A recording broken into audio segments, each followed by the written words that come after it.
So welcome back to my another horror video. आज की story हमारे बिहार की है। बिहार में एक पंकज की फैमिली की है। उस फैमिली के साथ कुछ ऐसा होता है भाई जिसको सुन कर ना भाई मतलब क्या बताऊँ, ऐसी स्टोरी है। तो अब वीडियो करते स्टार्ट।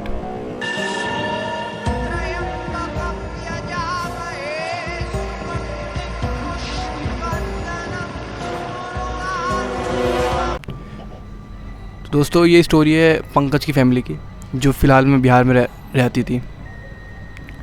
तो पंकज को ऐसा लगा ना कि यार घर तो बहुत पुराना हो गया हमारा, तो हमें एक नया घर लेना चाहिए।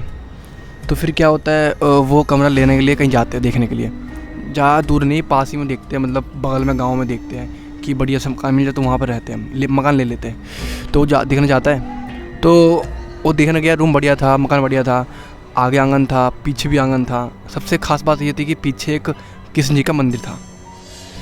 और उसकी जो बहन थी, पंकज की जो बहन थी, वो कृष्ण जी की बहुत बड़ी भक्त थी। तो मकान लेने के लिए और ख़ास हो गया, मतलब मकान बहुत ख़ास, क्योंकि पीछे मंदिर है तो मतलब अब मकान लेना पड़ेगा। उसकी बहन को बहुत मकान अच्छा लगा, तो बस उन्होंने मकान ले लिया। फिर 2 दिन में उन्होंने मतलब सामान शिफ्ट कर लिया। फिर डेली उसकी बहन सुबह उठती थी और डेली सुबह मंदिर में पूजा करती थी डेली। फिर क्या हुआ, 2 दिन ऐसे ही बीत गए। सुबह उठी, पूजा करी, सब करते थे आराम से, फुल लाइफ सही चल रही थी। फिर क्या हुआ, अचानक उसकी बहन को मिला एक ब्रेसलेट। बहुत यूनिक ब्रेसलेट था, मतलब ब्रेसलेट पे मोर पंख लगा हुआ था। अब उसकी बहन को लगा ना कि मुझे इतने दिनों की भक्ति का फल मिला है। अब उसे क्या पता कि वो फल नहीं कुछ और ही था।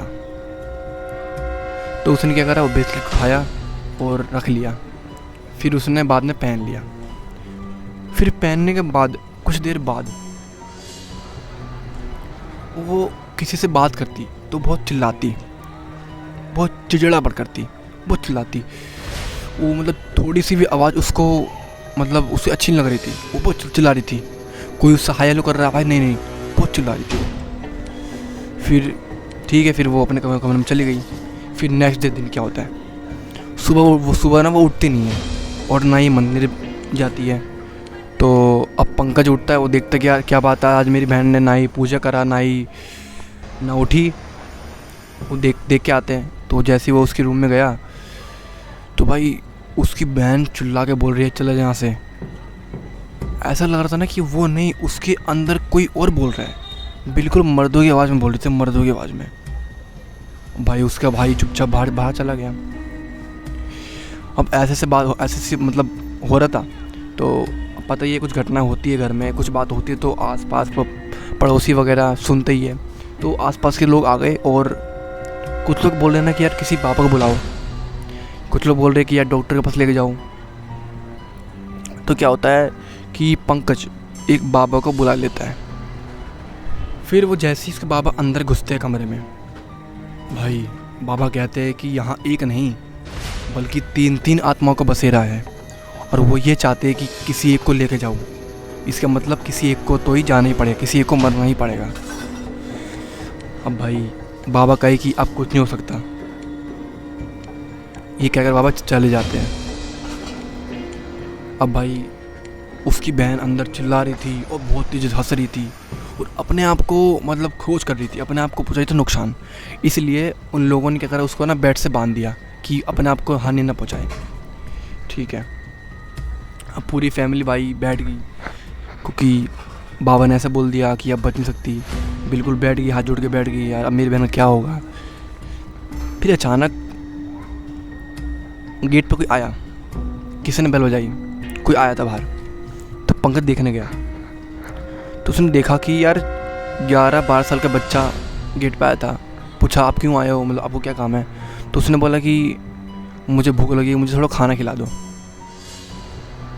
पंकज को तो क्या लगा, वो पहली बात तो ना उस बच्चे के अंदर से ना बहुत अच्छी खुशबू आ रही थी, मतलब बहुत जैसे नहीं मोगरे की खुशबू आती है वैसे आ रही थी उसके पूरे शरीर से।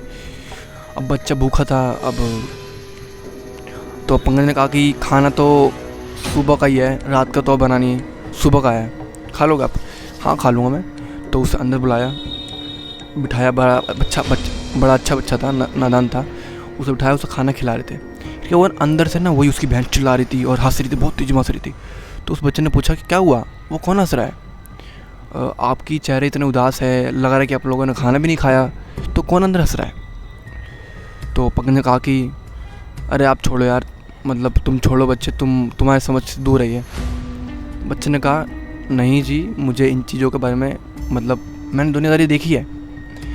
तो ये सब सुन के पंकज ने कहा कि ऐसी बात है कि मेरी बहन को भूत ने पकड़ लिया है, बाबा ने कहा है कि अब कुछ नहीं हो सकता, उसे मरना ही होगा, अब मेरी बहन बच नहीं सकती है। तो बच्चे ने कहा कि बस इतनी सी बात, वो हंस रहा है कि ये तो बहुत ज़्यादा हैवी बात नहीं है, ज़्यादा मुश्किल बात नहीं है, तो आसान सा बात है, मैं इसे यूँ सॉल्व कर दूँगा। अब भाई पंकज लगा ये ऐसे ही मज़ा कर रहा है। तो बच्चे ने कहा चलो मेरे को लेकर चलो उसके रूम में, मैं देखती हूँ, मैंने आज तक देखा नहीं है, किसी का आत्मा तुम देखा नहीं है। तो अब भाई पंकज ने सोचा कि चलो लेके चलता हूँ, डरेगा और भाग जाएगा। ठीक है, फिर उसे लेके गए। फिर क्या होता, जैसे उसे ले गए ना अंदर, भाई जो उसकी बहन चिल्ला रही थी ना, हंस रही थी, एकदम शांत हो गई और बिल्कुल बच्चों की तरह, मतलब जो बच्चा आया था ना उसकी तरफ दिखने लगी, शांत हो गई। अब उसके चेहरे पे ना जो काले काले धब्बे थे ना, बहुत मतलब डार्क हो गए थे बिल्कुल, इतने दिनों में ही, मतलब एक दिन में 2 दिन में डार्क हो गए थे, काले काले काले। भाई जैसे बच्चा आया वो शांत हो गया, फिर एकदम से वो चिल्लाई बहुत तेज़ी में, फिर गिर गई बेड पे। फिर क्या हुआ, जैसे वो गिरी फिर उठी, फिर वो बोलती है भैया मुझे इतना क्यों बांध रखा है, मुझे खोलो। अब भाई सब लोग शौक हो गए यार, इसे ये तो अभी ऐसे बिहेव कर रही थी, अभी ठीक कैसे हो गई? सब बंदे शौक हो गए।